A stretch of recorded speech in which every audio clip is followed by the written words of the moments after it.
Why can't mermaids be real? Well, firstly, they would freeze and struggle to survive in the frigid ocean waters. Brrr! You know, those skinny Disney types would turn into icicles. The truth is, the human body isn't built for prolonged aquatic adventures. I mean, come on, who wants to hang out in bone-chilling depths? Sure, there are warmer spots near the ocean surface, but if mermaids wanted to set up shop at the bottom of the deep blue, things would get frosty real quick. Water temperature drops like a pop balloon the deeper you go. So what would a cold-resistant mermaid look like? Hairy and big. Imagine a super fuzzy aquatic mammal or an extra plump mermaid rocking the underwater fashion scene. Not exactly the image we had in mind, huh? Secondly, they just can't cherry-pick body parts like in a mythical buffet. Mammals and fish play by different rules. Fish don't have the warm-blooded hairy vibes that define mammals like us. It's like trying to merge a human with a fish. Evolutionarily speaking, that's a big no-no. Our human lineage and the fish clan took different paths long ago. They're distant relatives, like that cousin you see at family reunions and awkwardly wave at from a distance. And don't even get me started on digestive dilemmas. Fish and mammals have completely different plumbing systems. When you imagine a mermaid with a mix of mammalian digestive powers and fishy hindquarters, well, things just don't add up. Let's dive deeper and separate fact from fishy fiction. If mermaids needed to swim up to the surface for a gulp of fresh air, they'd require a blowhole instead of a regular nose and mouth. You know, just like our crocodile friends with their handy nostrils. Breathing underwater ain't no easy feat, my friends. Now, if mermaids were all about that aquatic life, they'd either need gills that they curiously lack, or another clever way to supply themselves with oxygen. Marine mammals have evolved anatomies that allow them to survive those lengthy oceanic excursions. Human divers, on the other hand, have their lungs shrunk in size when they go deeper due to the pressure. Some whale species have special rib cages to protect their lungs during such moments. Plus, they've got that fancy myoglobin stuff in their muscles and blood, which loves to cozy up with oxygen. Mermaids would need something similar in their toolkits. Now, let's not forget about those gangly human arms and fingers that serve us so well on land. Hello, pizza time. Sadly, in the water realm, they're not ideal. If mermaids had been around longer in evolutionary terms, maybe their arms would have undergone some serious makeover. If mermaids had a lengthier evolutionary history, those arms would need some adjustments, that's for sure. Unless, of course, there was a good reason for their existence. Maybe their environment would require them to be food-gathering aficionados rather than speedy swimmers. So you see, the mixture of human and marine anatomy may offer the worst of both worlds. The challenges remain even if we reverse things, with human legs at the bottom and a fish head on top. Hey, want to kiss the girl? No. Gills for easy breathing? Handy indeed. Yet, what about those exposed human parts struggling to withstand the ocean's wintry charms? The Fiji mermaid was a curiosity that gained popularity in sideshows during the 19th century. It consisted of the torso and head of a juvenile monkey sewn onto the back half of a fish. This peculiar object was presented as the mummified body of a creature believed to be half mammal and half fish, resembling a mermaid. P.T. Barnum, the renowned showman, acquired the mermaid and exhibited it in his American Museum in New York in 1842. The mermaid's appearance, described by Barnum himself, departed from traditional depictions of mermaids as attractive beings. Instead, it was described as an ugly, dried-up creature frozen in a painful-looking pose. It was another hoax promoted in those times. I know, this sort of breaks the spell. But if the water is going to get dangerously cold, then realistically, mermaids would spend some time fattening up. Basically, they would look like sea lions. It all comes down to the freezing temperatures of water at some point. This made me ask, what if the ideal place for these ladies was underground caves and Arctic waters? Well, let me tell you a story. Once upon a time, mermaids discovered a wondrous secret in the deep ocean depths, where sunlight could barely reach. In this realm of imagination and possibility, they stumbled upon a hidden underground springs and caves adorned with intricate coral formations. These enchanting locations held a secret that would forever change their underwater lives. As the mermaids ventured deeper into the mysterious subterranean world, they were mesmerized by the shimmering light refracting through the crystal-clear water. But it wasn't just the ethereal beauty that captivated them. It was the realization that these hidden springs and caves offered more than just aesthetic charm. These subterranean water systems were connected to vast underground reservoirs, providing a bountiful source of fresh water. The mermaids reveled in the tranquility of this land. The gentle sound of trickling water soothed their spirits, while the soft glow from bioluminescent organisms illuminated their path. News of the subterranean springs and caves spread among the mermaid community, and soon these sites became cherished gathering places. Mermaids would share stories and songs, their melodious voices echoing through the caverns, creating an atmosphere of joy and enchantment.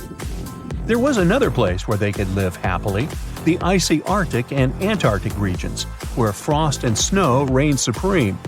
In this realm of imagination, the mermaids had evolved to thrive in the extreme cold, defying the expectations of the underwater world. Their resilience and remarkable abilities allowed them to navigate frozen environments. In these frigid waters, the mermaids revealed their wondrous adaptation to the icy domain. Their iridescent scales glistened like ice crystals, shimmering with hues of blue and silver that mirrored the frozen landscapes around them. They possessed an innate ability to regulate their body temperature, enabling them to withstand the biting cold and icy currents. To navigate through the frozen terrain, the mermaids developed special features. Their tails transformed, bearing a majestic combination of sleekness and strength, resembling the magnificent flukes of the Arctic whales. With each flick, they propelled themselves effortlessly through the dense icy waters, moving with a grace that mesmerized everyone who saw them. Within this frozen wonderland, the mermaids found solace and purpose. They became the guardians of these icy realms, nurturing delicate ecosystems hidden beneath the frost-covered surface. Okay, well, maybe the story is just one version of how reality could unfold, but we do have real-life mermaids in our world. People admire these creatures so much that they create events and communities to swim together while wearing costumes. In the UK, there is a mesmerizing mermaid who is admired by a lot of people. Her name is Hannah Caddick, also known as Mermaid Torva, and her tale showcases the vibrant colors of the local sea life. The Portland Week event is organized to raise funds for an environmental group, and Hannah, who resides on a nearby houseboat, is part of the growing community of mermaids in the UK. Like other mermaids, Hannah uses a monofin, a large single flipper that propels her through the water. These monofins can be quite expensive, with silicone tails costing over £2,000 and often being meticulously handcrafted. So, would you consider getting a tail and joining this community? Or would you prefer to be a spectator and watch them from the shore? And here's a short useful fact. Nowadays, when we hear the word siren, we often think of mermaids. But let's not forget that sirens were there to blur the line between life and the beyond and to serenade everyone with an utterly irresistible song. While plenty of water-dwelling temptresses are out there, the sirens were the real deal. They lured sailors. But mermaids aren't the same as them. Mermaids are enchanting and nice creatures. And these days, sirens are what you hear when fire trucks, ambulances, and police cars drive by on their way to help someone. Ever since Plato wrote about the allegory of Atlantis, humanity has been fascinated with the possibility of the discovery of a thriving underwater civilization. Fancy joining me on a trip to a few historic underwater sites? Let's see what we can find out about ancient civilizations. The first one on our list is what is being called the underwater Stonehenge. Scientists have recently discovered a mysterious pile of cairns that stretch for miles under the shimmering waters of Lake Constance at the borders of Switzerland, Germany, and Austria. Archaeologists began to explore the site back in 2015, and they haven't been able to understand yet what it was actually used for. What they do know is that there is a 12-mile line of 170 human-made stone cairns under Lake Constance. Scientists say this was most likely the result of a combined work of several villages. The cairn site was probably used for some collective purpose. The formations are huge. Some of them are several dozen feet wide. The most amazing discovery so far is that the site dates back to around 5,500 years ago. Now, what were we humans doing back then? We were living in the prime years of the so-called Stone Age. We were beginning to make artifacts from stone and use them to hunt and eat. Can you imagine what a knife and fork might have looked like back in those days? It's no coincidence that scientists call this site the underwater Stonehenge, though. Both sites are believed to have been built around the same period of time. You see, Stonehenge dates back to around 3100 BCE. Both sites carry the distinct characteristic of stone monuments built in a circle. Not to mention the fact that scientists also haven't figured out why on Earth our early ancestors would feel the need to build a monument such as Stonehenge. Well, the mystery of Lake Constance hasn't been solved yet. Who were the Neolithic people from this area? And for what purpose did they go through such an amount of work and effort to build this huge stone site? Next, we're taking you on a tour of the Ryukyu Islands just off the coast of Japan. You're diving deep down to an archaeological site. But I should warn you, the waters of the Pacific Ocean are far from smooth. It doesn't take long before you see a huge structure, thanks to the sunlight shining down on the seabed. At first, it looks like Machu Picchu's ruins located across the globe in Peru. As you approach the site, you slowly figure out its forms. A pyramid-shaped structure, arches, staircases. It's something that could have easily been a palace or a castle. Could this be a sign of human activity? What you've just seen is known today as the Yonaguni Monument. It also goes by the name of Japan's Atlantis. The entire monument is about the size of 5 soccer fields and the height of a 5-story building. Its most surprising feature is its expanse of terraces. Explorers and scientists believe that Yonaguni might be 10,000 years old. But whether it's a human-made structure or a natural formation is still under debate. For Japan's top marine geologist, Professor Masaki Kimura, Yonaguni is the heritage of a lost civilization. Kimura has dived to the bottom of the ocean to explore the ruins over 100 times over the past 10 years. According to him, there are clear signs of human activity down there. On the monument's surface, there is a triangle-shaped concave that is a historical symbol of water fountains in the region. There's also a giant turtle carved on the eastern side of the structure. And, according to Kimura, turtles have an important cultural meaning. Several pieces of stone tools have been recovered from the site. Their estimated age is around 10,000 years. However, not all scientists support this theory. For many, Yonaguni is the result of thousands of years of erosion. The fact that the monument is composed of one massive rock leads them to believe it's not human-made. The defined edges and flat surfaces resemble a natural formation in Northern Ireland, known as the Giant's Causeway. The basalt columns look like the ruins of a palace, but they're actually the result of volcanic activity in the region. Now, you're flying to the coast of Greece, 4 hours away from Athens. More specifically, you're in the Peloponnese Peninsula. You dust off an old snorkel and head for a free dive on a bright sunny day. Sometime into the dive, you start noticing patterns on a seabed. 13 feet below the surface, outlines of familiar objects start to appear, one by one. As you continue swimming, what looks like the outline of an entire city emerges in front of your eyes. Are you wondering how water could have taken the whole city?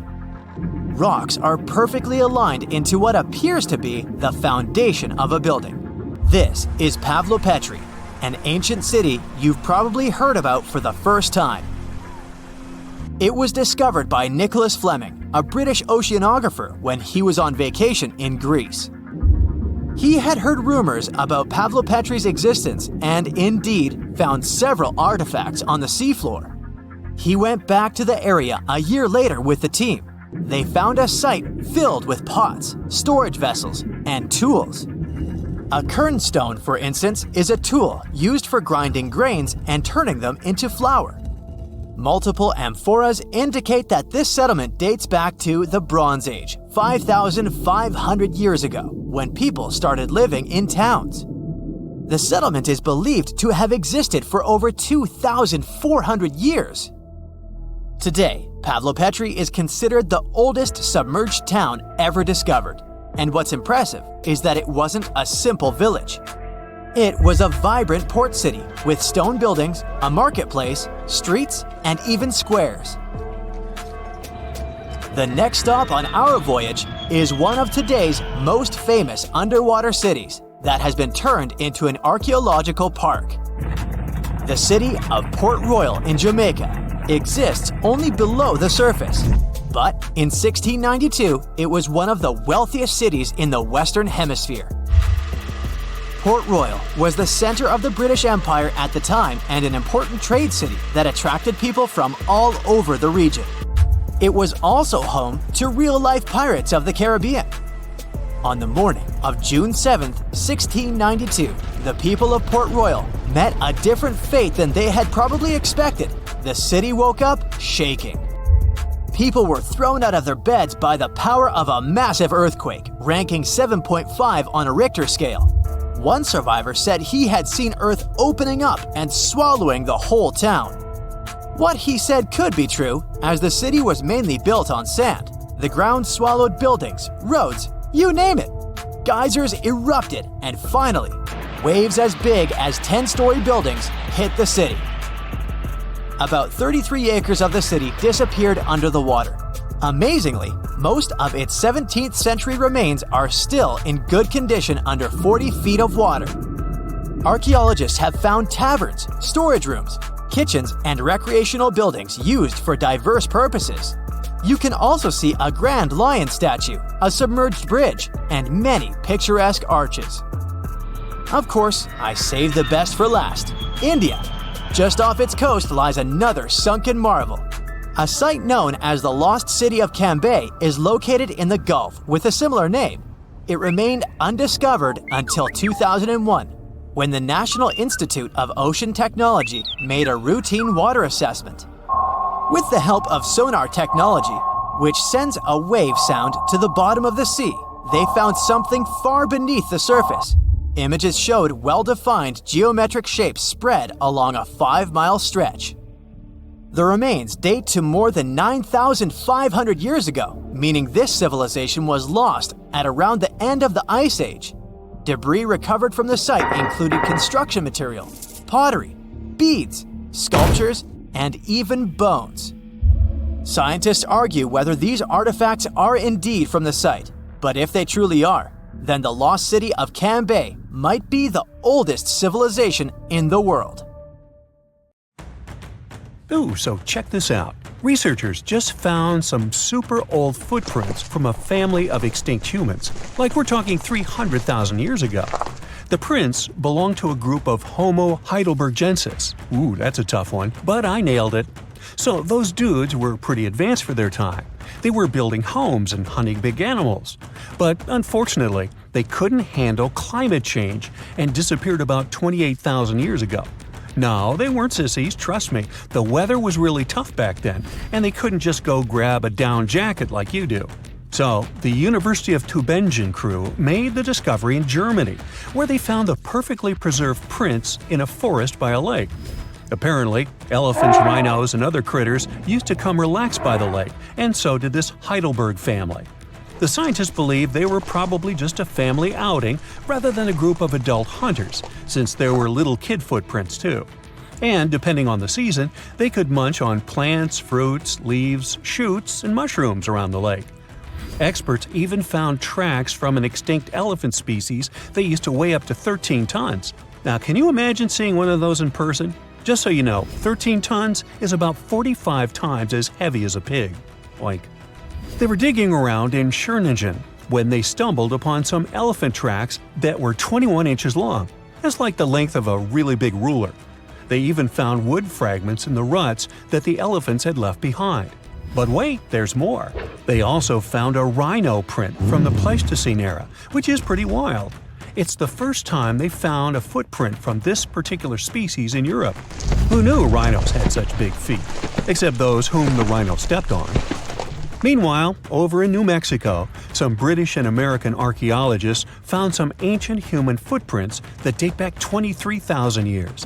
They used radiocarbon dating to figure out when these footprints were made, and it turns out they were stomped into the mud during the last glacial maximum. That's when ice sheets covered much of North America and sea levels were lower than they are now. Now, we've always thought that humans first made their way to North America between 13,000 and 16,000 years ago. But these footprints suggest that our ancestors were wandering around way earlier than that. Some people even think that humans might have been hanging out in North America as far back as 33,000 years ago, although not everyone is convinced. Alrighty, if there were footprints, there must have also been some shoes too, am I right? Well, researchers may not have found signature Gucci loafers, even though they've been around since 1953, but they did find a cave in Armenia full of ancient artifacts from the Copper Age. And guess what? Those artifacts included a seriously well-preserved shoe that's now the oldest footwear ever found. That footwear was made from a single piece of cowhide leather, which is pretty rare today, despite all the fancy schmancy technological upgrades we've got today. Talk about premium quality. Currently, the coolest modern-day designer shoes are trying to copy this hole-cut technique. The shoe was also rubbed with some kind of plant or vegetable oil for extra durability, and it even had shoelaces that crisscrossed through a series of holes, just like our beloved sneakers today. The shoe was about the size of a woman's US 7, so we're guessing it was tailor-made for some fancy-pants wealthy person. Can you imagine rocking these feet whips back in the day? They were possibly the talk of the town. Now, since we're talking about shoes, have you ever had that gross feeling when you step in something sticky? Especially if you're wearing a brand new pair of white sneakers? No, not what you're thinking. I'm talking about chewing gum. It's a total buzzkill to have it stuck to your shoe. A super cool British archaeology student named Sarah Pickett found a 5,000-year-old piece of Neolithic chewing gum made from birch bark tar while on a dig in Finland. It even had tooth marks in it. Who knew our ancestors were into chewing gum too? Apparently, birch bark tar has antiseptic properties, so it's believed that Neolithic peeps chewed it to help treat mouth and gum infections. So it looks like people have been spitting out gum since the beginning of time. Ah, what a tradition. Prehistoric designers had way more than just shoes to offer to prehistoric fashionistas. You're not going to find such a statement piece in the mass market, and I'm not sure about high-end boutiques either. Yep, it's supposedly the oldest purse ever found, and yep, those are dog teeth used as decorations for a handbag. According to one of the archaeologists, these teeth were all the rage back in 2500 BCE. People were putting them on everything, from clothes to jewelry. But this particular handbag was something special. It had over a dozen sets of teeth and was super fancy, which means whoever owned it was perhaps a VIP. Unfortunately, the purse itself didn't survive the test of time. All that's left are these teeth, pointing in the same direction and looking like a modern-day handbag flap. It must have been truly chic back in the day, but it's a good thing we've moved on to more humane materials for our accessories. Did you hear about the dino-sized discovery on Yorkshire's coast? Yep, sometimes scientists discover not human footprints, but dino footprints. This time, they found a record-breaking dinosaur print that could have been left by a predator taking a break 166 million years ago. Can you imagine a T-Rex lounging on the beach with a smoothie in hand? This 3-foot-long fossil, spotted in Burniston Bay near Scarborough, is the largest ever discovered in the region. The team of researchers who studied the track concluded that it was made by a giant carnivore like a megalosaurus. That's one big and hungry dino. The footprint is the largest made by a theropod, which is a group of bipedal dinosaurs that includes the infamous Tyrannosaurus rex. So, we're talking about some seriously big and scary creatures here. A paleontologist from the University of Manchester said the discovery had shed new light on the behavior of these carnivorous giants. Apparently, features of the footprint suggest that this large predator was squatting down before standing up. Maybe it was doing some yoga or taking a bathroom break. Who knows? Another archaeologist, Marie Woods, stumbled across the print while collecting shellfish on the shore. She said she couldn't believe what she was looking at. I mean, who would expect to find a giant dinosaur print while picking up some clams? It's lucky that Ms. Woods and Rob Taylor, a local fossil collector, rescued the fragile print from the shoreline. Experts warned that it was at risk of being lost to erosion or landslides. Now, plans are in motion for the footprint to go on public display at the Rotunda Museum in Scarborough. But there's some more dino-mite news. Several drought conditions in Texas have revealed ancient dinosaur footprints that are over 100 million years old.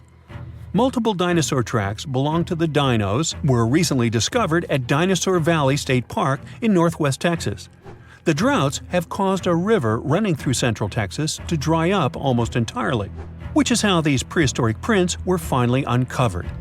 This guy was a real beast, measuring 15 feet and weighing in at 7 tons. It used to roam the area over 113 million years ago, according to the state park. About 60 prints from this dino have been revealed due to the drought, with an estimated 140 tracks from the dinosaur in total. But that's not all. Prints from Sauroposeidon were also discovered. This creature was a massive 66 feet long and weighed about 48 tons when fully matured.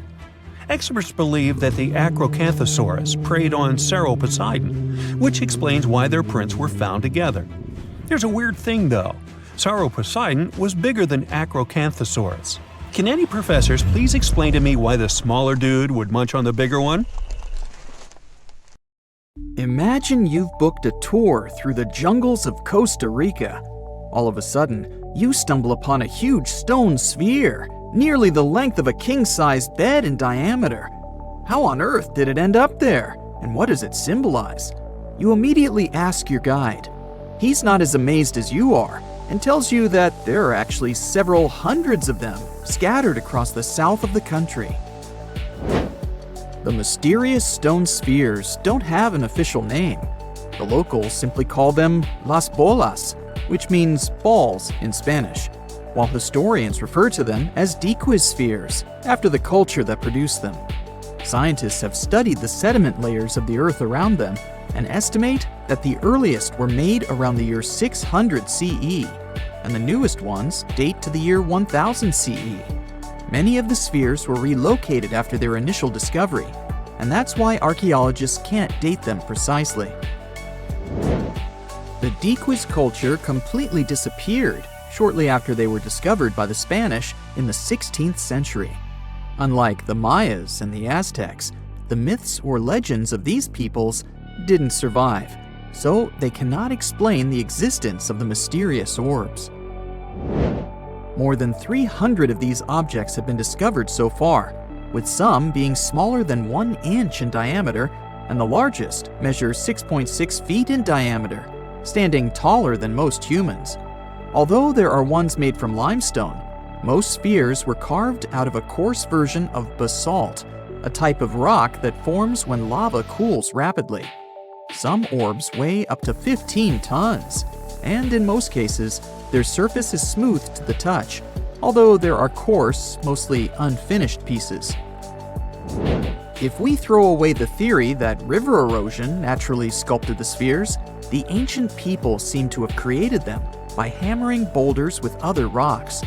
Once they got the rough shape they were aiming for, they would polish the rock to perfection, using techniques such as controlled fracture and grinding.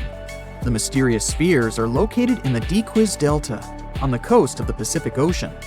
Most of them can be found in a place called Farm 6, which, alongside 3 other sites, was proclaimed a UNESCO World Heritage Site in 2014. The area contains other finds from the pre-Columbian era, such as paved areas, burial sites, and mounds. For centuries, the stone balls were hidden under a thick layer of sediment that protected them against the elements and looters until they were unearthed during the 1930s. The company that owned the land was clearing the rainforest for banana plantations when they stumbled upon these unusual stone constructions. Some were damaged by bulldozers, and some by workers trying to pry them open, as they believed there was gold hidden inside. It took a while before the authorities intervened to stop further damage to the finds. Doris Stone, the daughter of an executive of the company that owned the land, was the first to study the spheres. In 1943, she published an article in a leading American archaeological journal, turning the world's attention to the orbs. Expeditions soon followed, and archaeologists were immediately able to determine that the stone formations were human-made, probably created by the ancient indigenous population of Costa Rica. To this day, no one has been able to fully explain their function in a scientific way. It means there's still room for some wild theories about the sphere's origins and true purpose. The most popular theory in the scientific community is that the stone spheres served as decorations and status symbols, as many of them were found near the houses of chieftains. Local tribal leaders were also laid to rest with some of the smaller balls, so these stone formations were definitely associated with power in some way. Chiseling a boulder to perfection involved a lot of labor and planning, and only powerful individuals could afford it at the time. The other popular theory is that the boulders were used for astronomical observations. Individual spheres represented stars or planets, like a primitive map of the night sky. Since they were perfectly round, it was easy to roll them around. Before the jungle engulfed them, the area where they were found was a flat alluvial plain, ideal for rolling large boulders around. Another version of this theory suggests that the stones were used as boundary markers, much like modern border stones, which are also mostly made from stone. Finally, legends from other tribes that lived in the area tell of how the spheres were cannonballs that the deity of thunder used to drive away the deity of winds and hurricanes. We still don't know the original purpose of the Costa Rican spheres, but they remain an important part of the country's national identity. The National Museum in the Costa Rican capital, San Jose, has 6 of them in its courtyard. Many other spheres have become prized garden decorations for wealthy Costa Ricans. There's even one at Harvard University. More than a millennium after they were created, the mysterious stone spheres of Costa Rica are still associated with power and wealth. In terms of numbers, the stone orbs are not perfectly round. They are rated as nearly perfect, at 96% spherical in shape. And while even that is pretty impressive, the spheres of Costa Rica are not the only ones of their kind. Nearly a decade ago, workers came across mysterious giant stone spheres deep underground in a coal mine in northern Asia.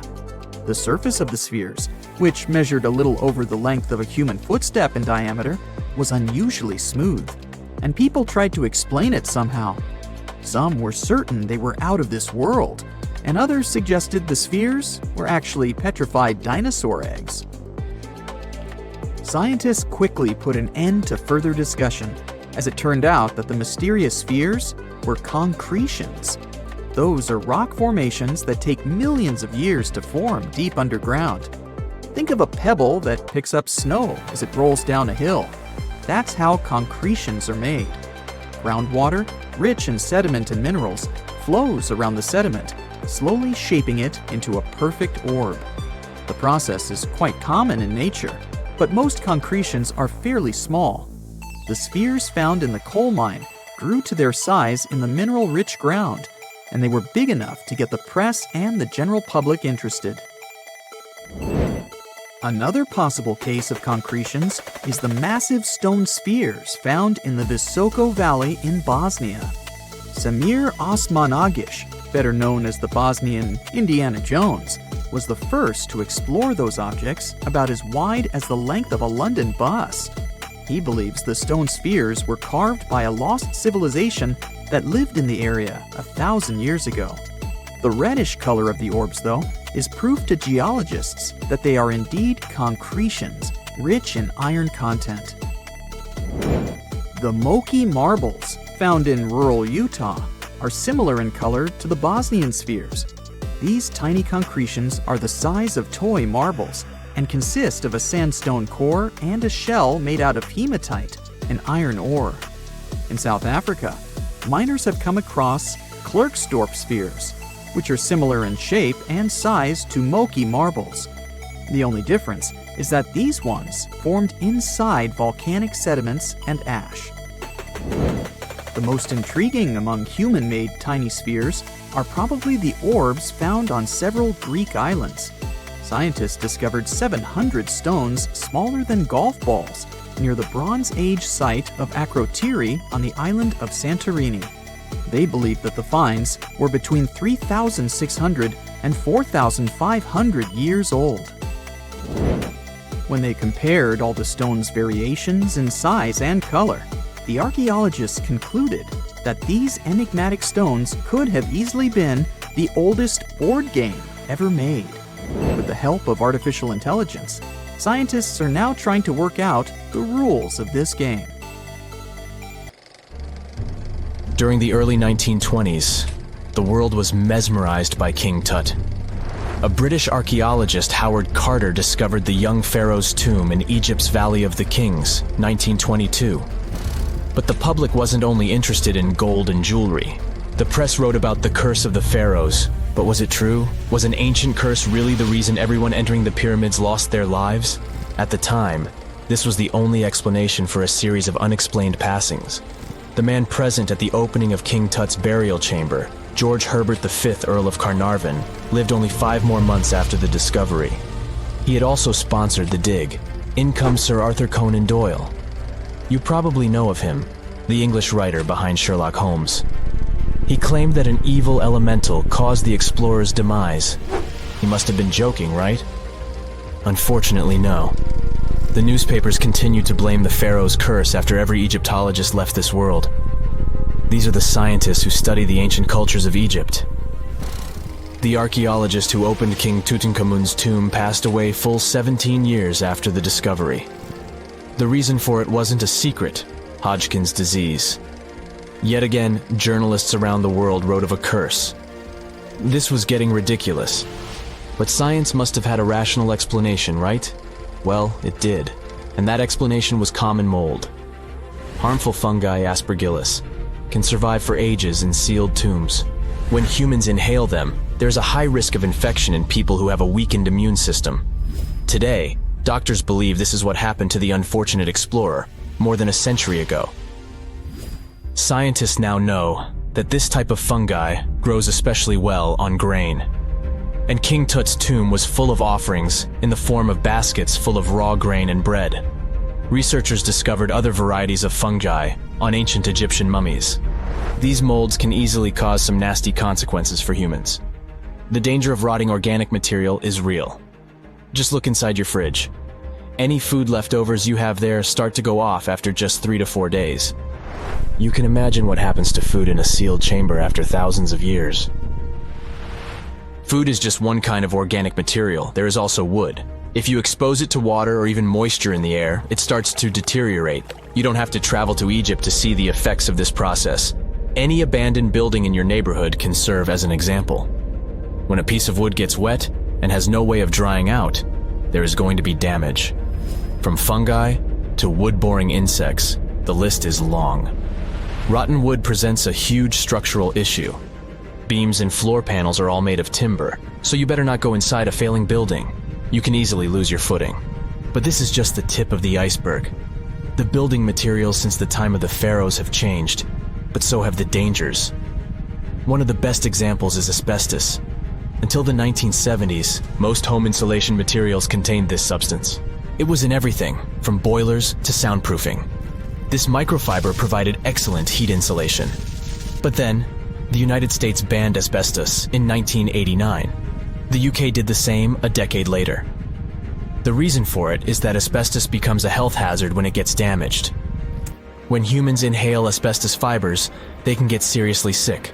Abandoned strictures are full of this material, and there is no one to maintain them. You see the danger now. Another material is also common in old buildings: lead. Ancient Romans used lead piping to channel spring water into their homes. They also cooked in lead vessels, which was probably not the wisest of choices.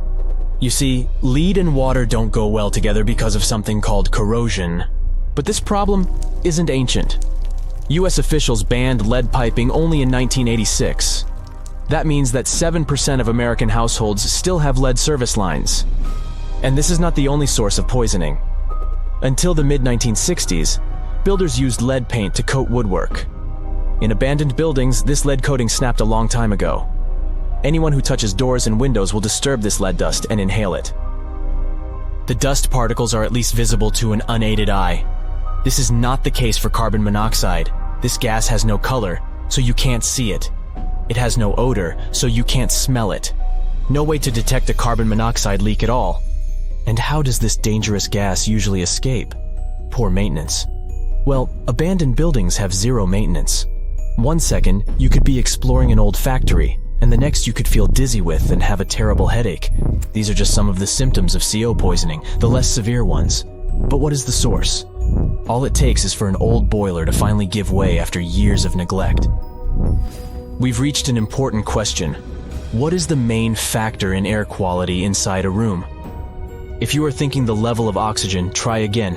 It turns out that oxygen levels drop by only 0.3% in 8 hours inside an airtight room. This is a room in which doors and windows are sealed with tape, so the decrease is even smaller in normal conditions. Oxygen isn't the main problem. The levels of carbon dioxide rise sharply inside a sealed room. This is the direct result of human breathing. We inhale oxygen and exhale CO2. Think of it as a waste gas. Normally it's only a tiny portion of the air we breathe, 0.04%. But in a sealed room, high levels of carbon dioxide will make you feel drowsy. And that's the last thing you need when inside a dilapidated building. Carbon dioxide will decrease your ability to think clearly. Researchers from Harvard did an interesting study in 2016. They had office workers come in 6 days in a row to complete a problem-solving test. During the week, they gradually raised the carbon dioxide levels in the mock-up office. The results of the same test kept getting worse over time. There are many factors at play, but CO2 levels definitely had an impact on the workers' problem-solving ability. The test took place inside a typical office environment, not inside a crumbling building where visitors must watch their every step. When I say visitors, I really mean trespassers, and trespassing is a criminal offense in the United States. This goes both for private and public property. If you defy the law, you can be fined up to $5,000 or even face lockup time. That should make you think twice before jumping over a fence with a no trespassing sign. But again, you might not be the only one inside. You can never know who else is in the building. Perhaps a person up to no good? It doesn't have to be a person at all. Animals can pose a threat as well. You would be startled if you saw a rat, for example. But the poor animal would be scared as well. It might bite you. The list of diseases rats carry is pretty long. But rodents' teeth can cause other forms of damage. They grow constantly, so the animal has to constantly nibble on something to stop them from overgrowing. If you ever felt peckish at 1 a.m., you know the feeling. Electric cables are high on the rodents' menu. Abandoned buildings have plenty of those. Old wiring is dangerous on its own. Structures erected before 1984 often used wires made out of aluminum. Today, copper is the standard because an aluminum wire is 55 times more likely to catch on fire than a copper one. Flipping a switch in a rundown building can cost you your life. Be on alert for telltale signs that something is wrong. Lights that flicker, sparks from sockets, and the smell of smoke. And yeah, don't count on an earth cable to protect you from electrocution. Ground cables became standard only in the 1960s. So what comes to your mind when you hear the word Antarctica? Most likely, cold, snow, ice, and penguins. Yet, this is one of the least explored regions in the world that hides many strange and unique things. Check them out. You don't have to go to Antarctica to see this weird thing. All you need to do is open Google Earth and move to one of the southernmost islands of Antarctica, King George Island. Recently, internet users have noticed a large and pretty strange cave entrance there. Where does this wide, dark passage lead? People started making suggestions. It's the entrance to a secret base or some laboratory. This is the part of the spaceship that crashed there thousands of years ago. This is the door to the ancient city of Antarctica. Perhaps there's a giant rock mountain with an ancient cave beneath all this snow and ice. Well, there's some ideas. Users have calculated the approximate dimensions of this cave. It might be about 74 feet high and 250 feet wide. You could hide a Boeing passenger jet in there. Nature probably created this entrance. This is a logical explanation, but there are two strange factors. First, take a look at the foot of the mountain. It seems that there are steps there. They're dark in color, as if they're made of stone. And if you look closely, you can notice something similar to human footprints.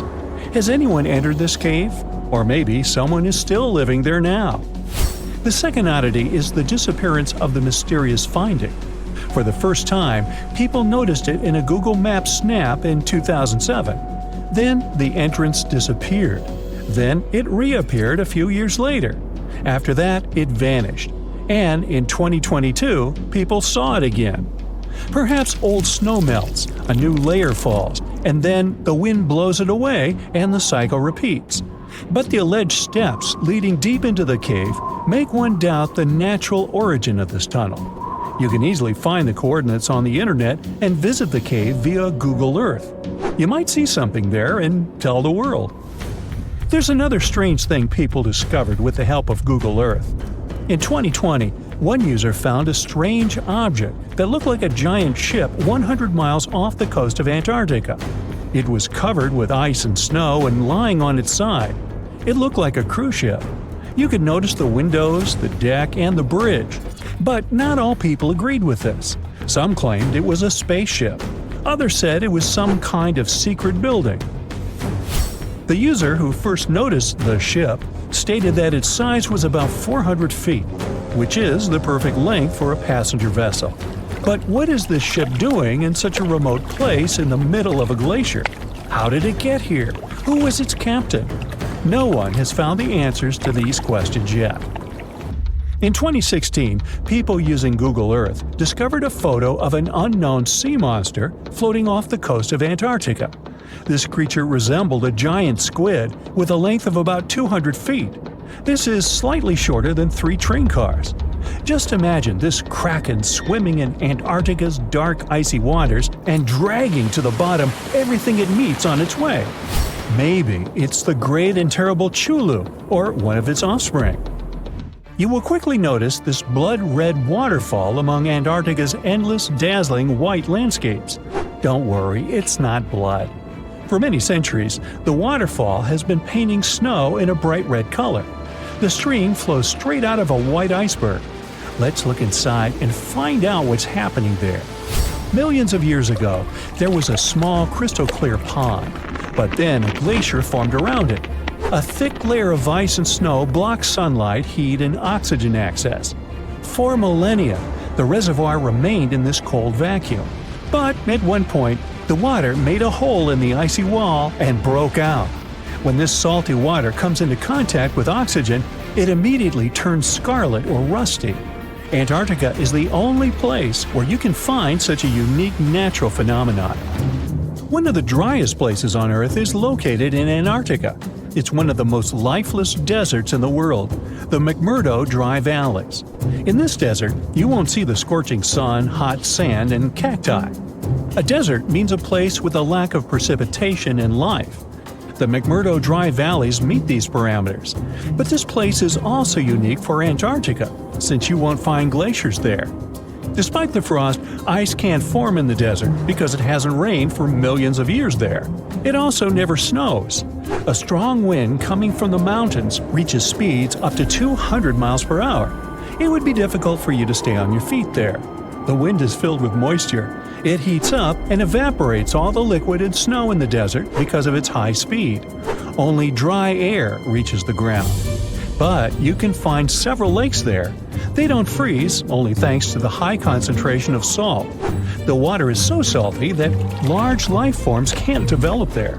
but scientists have found microscopic organisms near the lakes. 20 million years ago, Antarctica was filled with swamps and trees and swarming with insects and animals. But now, it resembles the surface of Mars, literally. Scientists and astronauts are exploring such regions as the McMurdo Dry Valleys, since the natural conditions there are similar to those on the Red Planet. So, before you go to Mars, you can practice living in similar places on Earth. Also, scientists discovered an underwater world in the Antarctic filled with hundreds of amphipods, crustacean animals similar to shrimp. Wait a minute, it happened in the Antarctic? But the McMurdo Dry Valleys are located in Antarctica. Well, the words are very similar, but what is the difference? Oh, and don't forget the Arctic. The Antarctic is the region in the southernmost part of Earth that houses the continent of Antarctica, and the Arctic is another land altogether. They have the same natural conditions, frost, ice, and snow, but they're located in different parts of the planet. The Arctic is at the North Pole, Antarctica is at the South Pole. Now, back to the discovery. Scientists put forward theories that the ice of the Antarctic hides a vast network of freshwater rivers and lakes. And in 2022, they found a new ecosystem. Researchers explored the Antarctic Ross Ice Shelf and its underwater rivers. This is a massive piece of ice floating in the ocean. A team from New Zealand used a special drilling rig equipped with a hot water supply to drill a hole 1,640 feet deep. That's more than the height of the Empire State Building. Then, they lowered some video cameras and saw thousands of crustaceans swimming in different directions.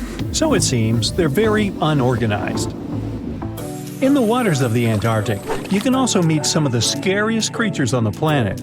These are sea spiders. They got this name because they resemble land spiders, but they're actually a species of marine arthropods. And unlike land spiders, those in the ocean are much larger. They look like 8 strong legs without a body. One such spider can be a dinner plate in width. Some of them have no eyes and have proboscises instead of jaws. Sea spiders are poorly studied because they live in deep, cold waters. Antarctica hides many little-known animals. There are long tunnels in its glaciers leading to scary darkness. On this cold continent, people have found the remains of giant dinosaurs and other ancient creatures, such as the ancestors of modern ducks. Many underground rivers and lakes hide unexplored wildlife. Even the ice here can be weird.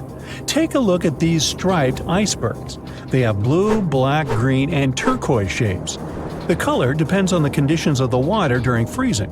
For example, green lines appear because of algae, blue ones form when the water freezes too quickly. Okay, I'm freezing. Time to go thaw somewhere warmer. Hawaii. Yeah. Over millions of years, our planet has changed a lot. Ice ages, shifting tectonic plates, global floods, meteorites. Whole species of animals have come and gone over millennia. At some point in all of this, we humans came along. Now imagine a place that was cut off from the rest of the world for 5.5 million years, possibly much more. A place that no human had ever set foot in before. In 1986, we finally found it. Movila Cave. You head to the airport and buy a ticket to Romania. Next, you rent a car and drive southeast. You're looking for Constanța County, right near the Black Sea. Your phone says you're there, so you stop the car and look around. You're in the middle of a deserted field, nothing but a wide, lifeless plain. Then, you see it. A hole in the ground. As you move closer, you realize it's a shaft that leads deep down into the Earth's crust. Before you descend into the darkness, you take a rope, a hard hat, a powerful flashlight, and an oxygen tank. Don't forget to wear your protective suit and oxygen mask. You climb down slowly and look around. It's pitch dark below you, and you feel a little uneasy. But something's off. The darkness. It's not cold. Warm air wafts up from the depths. Finally, you feel the ground under your feet. You look around and see a lot of tunnels ahead that lead into the depths of the cave. The tunnels are covered with dry clay. Moving forward on all fours, you notice something. The air is getting warmer and wetter. you come out of a narrow tunnel and find yourself in a huge cave with a lake in the center. Now for the hard part, you have to dive in. The moment you get in the water, you get attacked by the smell of rotten eggs. You've just touched sulfide water, and now smelly hydrogen sulfide is everywhere. That's not all. The cave is also filled with carbon dioxide. Normal fresh air on the surface is about 20% oxygen, but here it's only 10%. Not enough for us to survive without our trusty oxygen tank. Still, all those other gases give you a nasty headache. You turn on your flashlight to full power and dive under. Somehow, you need to swim through these narrow underwater rifts. There are a lot of them. It looks like an underwater maze. You're a little worried, but your O2 tank is still pretty full. You squeeze through the rifts and finally find an open area. You freeze. From above, below, from all sides, you start to hear the sound of crawling creatures. The flashlight beam catches thousands of slippery, fast insects. This cave contains 48 species, 33 of which are completely new to us. Strange white snails crawl along the walls, and transparent shrimps, even small leeches, swim in the water. White centipedes with huge whiskers and transparent spiders shuffle around under your feet. There are even 2 species of scorpion, as if you weren't scared enough. Water scorpions, and another kind, as yet unidentified. It's not exactly your typical desert scorpion. Actually, nothing around here looks normal. All the creatures here are white or transparent. They don't have eyes, just long legs and whisker antennas that help them navigate in the watery darkness. It's a sci-fi director's paradise. You couldn't make this stuff up. The deeper you go into the cave, the less oxygen there is. Amazingly, there are even more small monsters running around. The air is all methane and carbon dioxide. These bizarre little things have never seen the sun, never been out of this cave. The spiders, scorpions, and leeches get hungry, right? They feed on smaller creatures, snails and worms. But what do the smallest creatures eat? Just then, you notice something very strange on the surface of the water. There's a gross white substance that looks like foam. You touch it carefully. It's like wet toilet paper, and it tears as soon as you touch it. But it's not foam or paper. It's billions of living organisms, bacteria, called autotrophs. These bacteria make food from carbon dioxide, but they don't make it from the air like plants or trees. They use water. It's called chemosynthesis. These tiny bacteria excrete their unused food, and bigger ones come along and eat it. Then the tiny snails and worms eat the big bacteria. A whole wacky, unique food cycle deep underground in a random cave in Romania. That's why you need that protective suit and mask. It's not just for your comfort and safety. Without the suit, you might accidentally leave behind some human bacteria from your skin or something. It could ruin the delicate balance of life in this underwater world. The underwater cave is too small and dangerous for expensive scientific equipment, so you grab a couple of samples of water, land, and air and get out of there as fast as possible.